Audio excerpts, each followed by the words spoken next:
வணக்கம் சகாக்களே, நீங்க யாராச்சும் ரியல்மி ஃபோன் யூஸ் பண்றீங்களா? அப்ப மறக்காம இந்த வீடியோ ஃபுல்லா பாருங்க. மிந்தி சாம்சங் ஃபோன் மற்றும் ஒன் பிளஸ் ஃபோன்ல வந்த மாதிரி இந்த கிரீன் லைன் இஷ்யூ வராம புதுசா வந்து இங்க் பிரச்சனைன்னு சொல்லிட்டு ஒன்று ரியல்மி ஃபோன்ல எடுத்துட்டு வந்திருக்காங்க. அந்த ஃபோனாச்சும் சாஃப்ட்வேர் அப்டேட் பண்ணா தான் வரும். இந்த ஃபோன்ல வந்து இந்த பிரச்சனை எப்படி வருது அப்படிங்கிறதே தெரிய மாட்டேங்கி. நான் ரீசெண்டா ரியல்மி GT Neo 3T பார்த்தீங்கன்னா செகண்ட் ஹேண்ட் மார்க்கெட்ல ஒரு 6 மந்த்துக்கு முன்னாடி பை பண்ணியிருந்தேன். கிட்டத்தட்ட 15,000 ரூபாய்க்கு. அந்த ஃபோன் வாங்கி 6 மாசம் ஒண்ணுமே தெரியல. இப்போ என்னாச்சு அப்படின்னா ரீசெண்டா 30ஆம் தேதி நான் தலைமாட்டில் வச்சு நைட் தூங்கியிருக்கேன். 1ஆம் தேதி காலைல எழுந்து பார்த்தா இப்படி ஒரு இங்க் இஷ்யூ இருக்கு.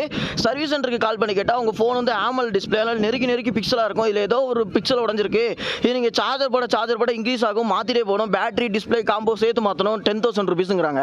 இந்த இடத்துல என்ன சொல்ல வரேன்னா 10,000 ரூபீஸ்க்கு நான் இதை மாத்தவா இல்ல இன்னும் எக்ஸ்ட்ரா 2,000 ரூபீஸ் போட்டு செகண்ட் ஹேண்ட்ல இதே மாதிரி வேற ஒரு ஃபோன் வாங்க அப்படிங்கிற உங்களுடைய கருத்துக்களை மறக்காம கீழே கமெண்ட் பண்ணுங்க.